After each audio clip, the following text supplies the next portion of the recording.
Michelle Rowland has been quite scathing in her approach to talking about how Optus was communicating with customers, and she's certainly been quite clear this morning, saying that many customers who were left out of pocket and inconvenienced as a result of yesterday's outage should be expecting some form of compensation from the telco once it gets its house in order. This is something that the federal government, it's not only Michelle Rowland who's making these comments this morning, but a number of frontbenchers are joining these calls and joining this ongoing criticism of Optus. Michelle Rowland was very critical yesterday about how Optus was communicating with its customers, saying it was being too slow to act. And while she had discussions with Optus executives, your average Optus customer didn't have that direct line to management and was instead left very much in the dark. She said that the company should have used broadcast platforms such as TV and radio to get that message out there about what it was doing, what the outage was caused by, and when those services would be resumed. And it took a number of hours for Optus to heed that message. On the issue of compensation, though, Michelle Rowland says it is something that needs to be looked at. If they are done wrong, if there is an outage of this nature that causes them to suffer loss in some way, be that economic or otherwise, that corporations will do the right thing by them. And certainly I urge that in every case from corporate Australia, including this one. I think that there is a reasonable expectation here. So, Matthew, what will the federal government investigation look at? Well, the terms of reference for this inquiry are still being drawn up, but the minister's been very clear that she wants to get to the bottom of what happened in this circumstance. What caused this outage? What sort of contingencies were in place to ensure that Optus could get its services back up and running, and whether or not there are any lessons that can be learned from this incident for the broader telecommunications industry and the occasion of other outages into the future.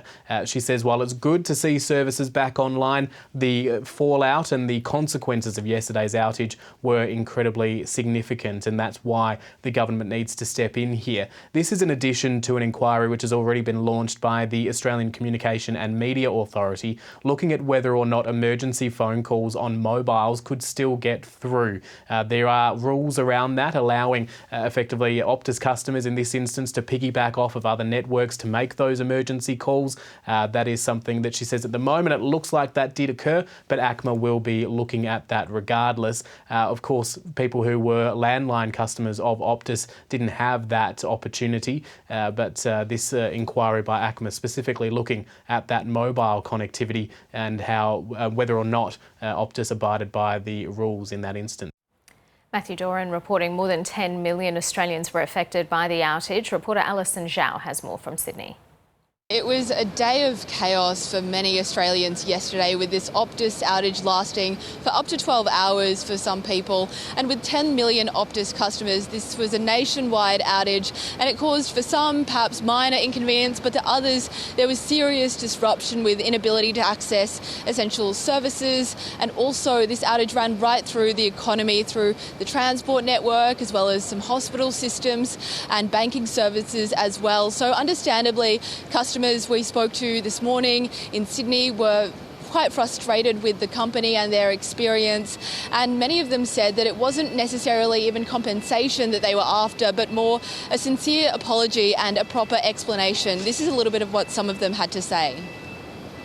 For something like this, I think we deserve an explanation, for one. We haven't heard anything about what caused it, and also it'd be nice to get something back from them for it, I think. Just a decent apology, firstly. Just maybe not charging a bank account for, or charging fees for a week or a month, or just something like that as a show of faith.